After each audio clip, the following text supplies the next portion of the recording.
একদিন একটি দুষ্টু শিয়াল জঙ্গলের পথ ধরে হাঁটছিল। শিয়ালটি ভারী দুষ্টু ছিল। সর্বক্ষণ শুধু মাথায় কুবুদ্ধি নিয়ে চলাফেরা করে। সে হঠাৎ নদীর ধারে সাদা-কালো ডোরাকাটা একটি মস্ত বড় গরু দেখতে পায়। গরুটি নদীর ধারে একটি গাছের নিচে বিশ্রাম নিচ্ছিল। শিয়াল ভাবল, এই তো সুযোগ, কাজে লাগাতে হবে। বনের একপাশে বাঘ মামা বসে আছে। সে দেখতে পেল ভাগ্নে শিয়াল দৌড়ে দৌড়ে তার কাছে ছুটে আসল। শিয়াল বলতে শুরু করল, মামা মামা, খুশির একখান খবর আছে। আসার সময় দেখলাম নদীর পাড়ে ইয়া বড় একখান গরু বইসা আছে। শীঘ্রই চলো, সুযোগটা কামে লাগাই। তুমি আমি দুইজনে মিলা কামড়া সাইরা ফালাই।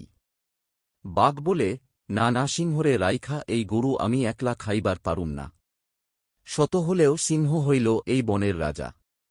তার সাথে এত বড় বেইমানি আমি করবার পারুম না। তুই এক কাম কর, জলদি কইরা সিংহরে ডাইকা লইয়ায়। আমি ততক্ষণ এইখানে তগো লাইগা অপেক্ষা করতাছি। যা যা, জলদি কইরা যা। বাঘের কাছে শিয়াল পাত্তা না পেয়ে সে সিংহের উদ্দেশ্য রওনা হয়। আর শিয়াল মনে মনে ভাবে, শালার বাঘ, আমারে তো চিনস নাই, কি করবার পারি। তোর আর সিংহের মাঝে এমন প্যাঁচ লাগামো না, জীবনেও খুলবার পারবি না। এই ভরদুপুরে একটি গুহার ভেতর সিংহ ঘুমাচ্ছিল। দুষ্টু শিয়াল সিংহের কাছে হাজির হয়। শিয়ালের ডাকে সিংহের ঘুম ভেঙে যায়। সিংহ বলে, কি ব্যাপার ভাতিজা, এই অসময়ে আমার দরবারে? কিছু ঘটছে নাকি? শিয়াল বলতে শুরু করে, কি আর কমু দুঃখের কথা, কথা কইলেই তো আপনি বিশ্বাস করেন না। সিংহ বলে, এত ভূমিকা না কইরা আসলে কি কইছে হেইডা? শিয়াল বলে, হেইডা হুনলে তো আপনার মেজাজ খারাপ হইয়া যাইব। নদীর পাড়ে একটা মস্ত বড় গরু দেখলাম, পরে বাঘ মামারে গিয়া কইলাম, মামা চলো এই গরুডারে দুইজনে মিলা সিংহ কাকাবাবুর কাছে লইয়া যাই। এত বড় গরু তো আর আমি আপনার খাবারের লাইগা আনবার পারি না। কিন্তু এই কথা হই না, বাঘ কইল, রাখ বেড়া সিংহের আলাপ, ও তো একটা ফাজিলের বাচ্চা, ফাজিল। সারাদিন খালি খাই খাই করে, কাম কাইজ কিছু করে না, আর মাইনষের মাথায় কাঁঠাল ভাঙ্গে। বনের রাজা দেইখা কিছু কই না। হের জায়গায় অন্য কেউ হইলে 12টা বাজাইয়া দিতাম। তুই গিয়া সিংহরে কইবি, অর্ধেক গরু আমার আর অর্ধেক গরু তার। যদি এই শর্তে রাজি হয়, তইলে আমি শিকার করতে যাবার পারি।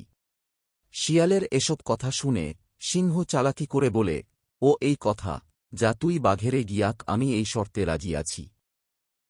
তাড়াতাড়ি গরুডারে লইয়া আইবার্ক, আমার পেটে খুব খিদা লাগছে। ওফ, কতদিন হইল গরুর কাঁচা মাংস খাই না। শিয়াল বলে, যাইতাছি কাক্কু, অহনি যাইতাছি। আর শিয়াল যেতে যেতে মনে মনে ভাবতে থাকে, বুঝলাম না, এত বড় গিট্ঠু লাগাইলাম, কিন্তু কোনো কাম হইতাছে না কেন। সিংহের কি ছেদ ভেদ নাই, কথাবার্তায় কোনো তেজ নাই। যাউগা, ব্যাপারটা আরেকটু জটিল করতে হইব। দূর থেকে বাঘ দেখতে পায় শিয়াল ভাগ্নে দৌড়ে দৌড়ে তার কাছে ছুটে আসছে। বাঘ বলল, কিরে ভাগ্নে, তুই যে একলা আইলি, সিংহ কই? শিয়াল বলে, মামু, আমি সিংহ বাবুরে প্রথমে বেবাক হিস্টোরি খুইলা কইলাম, পরে সিংহ বাবু কইল, তোরা দুইজনে গিয়া গরুডারে ধইরা লইয়ায়। আমার শরীরডা মেজ মেজ করতাছে, আমি অহন যাবার পারুম না। তাছাড়া আমি হইলাম এই বনের রাজা, রাজা শুধু হুকুম করে, আর অন্যরা তা মান্য করে। বাঘ বলে, ধুর বেডা, সিংহের বয়স হইছে, এই বয়সে অনেক কিছুই করতে মন চায় না। যাউগা, কোনো ব্যাপার না, তুই চল আমার সাথে। এমন গরু একলাই কতে সাইজ করলাম। নদীর পাড়ে বাঘ আর শিয়াল উপস্থিত হয়। বাঘ শিয়ালকে বলে, ভাগ্নে, গরু কই? দুই চক্ষে কোথাও তো গরু দেখতেছি না। শিয়াল বলে, আরে মামা, গরু দেখবা কেমনে, তুমি অহনো মূল ঘটনাটা বুঝবার পারো নাই। তুমি আমি আইতে আইতে সিংহ শালা কামড়া সাইরা ফালাইছে। বাঘ বলে, কি কচ ভাইগনা, তুই কি হাছাই কইতাছোস? শিয়াল বলে, মামু, তোমারে মিছা কথা কইয়া আমার লাভটা কি? ঘটনা যাহা সত্য তাহাই কইলাম। বাঘ বলে, তোর কথাই যদি হাছা হয়, তরিলে এমন বাটপাড়ির কারণে সিংহের জবাব দিতে হইব। আইজকা থিকা সিংহের কোনো ছাড় নাই, আইজ আমারই একদিন কি তারই একদিন। সাব্বাস বেড়া শিয়ালের বাচ্চা, তুই আমার অন্ধ চক্ষু খুইলা দিছোস। শিয়াল বলে, মামু মাথাটা ঠান্ডা করো, আগে কি কই হুনো, আমি আগে গিয়া দেখি। সিংহ কি করে, তুমি আমার পিছন পিছন আহো। এই বলে শিয়াল চলে যায়। এর কিছুক্ষণ পর বাঘও সেই স্থান ত্যাগ করে চলে যায়। একটু পরে সিংহের কাছে শিয়ালের আগমন ঘটে। শিয়ালকে দেখতে পেয়ে সিংহ জিজ্ঞেস করল, কিরে ভাইসতা, তুই একলা? বাঘ কই, আর আমার শিকার কই? শিয়াল একটু কাদো কাদো সুরে বলল, কি আর কমু কাক্কু, বাঘ তো একলাই ওই গরুডারে খাইয়া ফালাইছে। কত করে কইলাম, এত গুলা মাংস তুমি একলা খাইও না, সিংহ কাকুর কাছে লইয়া যাই, পরে সবাই মিলে খামুনে। সে কোনো কথাই শুনল না, বরং আরও কইল, নিজে বাঁচলে বাপের নাম। তুই গিয়া সিংহরে কইবি, বাঘ কাউরে ডরায় না। বাঘ একাই 100। আমি সিংহের কাছে আইতাছি, দেহি হেতে আমার কিডা ছিঁড়তে পারে। শিয়ালের কথা শুনে সিংহ খেপে গিয়ে বলল, ওই পেন্টির পোকই। শিয়াল বলে, আরে কাক্কু, তার কাছে আপনার যাওয়া লাগব না, সেই এইহানে আইতাছে।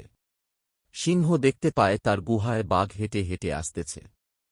সিংহ কিছু বলার আগেই বাঘ বলে ওঠে, রাজা সাব, এই কামটা আপনি কেমনে করলেন? সিংহ বলে, আরে রাখ তোর কাম, আগে তোর এত সাহস কি কিরা হইল, যে আমার অনুমতি ছাড়া তুই একলাই এত বড় বোর্ডারে খাইয়া ফেলাইলি? বাঘ একটু খিলখিল করে হেসে বলে, চেয়ারের মার বড় গলা, একে করছে চুরি, তার উপরে সিনা জুরি। সিংহ বলে, শালা ডেন্ডিখোর, বাঙ্গি ফটাস, গাইনজাখোর, হেরোইনচি, মাংস বেশি খাইয়া আমার সামনে মাতলামি করছ, আর বড় বড় কথা কচ, রাখ, তর বাটপারি আমি ছুটাইতাছি। বাঘ বলে, আরে রাখ বেড়া তর ফাপড়, মেজাজ কিন্তু এমনিতেই চুইরা আছে, আমারে আর রাগাইস না। হাছা কি রাখ, গরুডা কই? সিংহ বলে, তর মাতলামি বহুত সহ্য করছি, আর না তয়েল শট। বাঘ আর সিংহ একে অপরের উপর গর্জন দিয়ে ওঠে। তাদের এই অবস্থা দেখে শিয়াল গুহার বাহিরে চলে গিয়ে তাদের মারামারি উপলব্ধি করতে থাকে। অনেকক্ষণ মারামারি ধরাধরি করার পর সিংহ আর বাঘ খুবই ক্লান্ত হয়ে পড়ে। রাগে ক্ষোভে বাঘ বলে, যেখানে রাজা তার প্রজারে বিশ্বাস করে না, সেই জঙ্গলে আমি আর থাকুম না। এই বলে বাঘ সিংহের সামনে থেকে চলে যায় আর জঙ্গলের পথ ধরে হাঁটতে থাকে। অন্যদিকে দুষ্টু শিয়াল তার ষড়যন্ত্রের বেড়াজালে বাঘ সিংহ দুইজনকে শিকার করে ফেলে। তার চাল বাজিমাত হওয়ায় সে আনন্দে লাফাতে লাফাতে আনন্দ উল্লাস উপভোগ করতে থাকে। এই গল্প থেকে আমরা শিখলাম যে, শোনা কথায় কান দিতে নেই, মিথ্যাবাদীকে বিশ্বাস করতে নেই।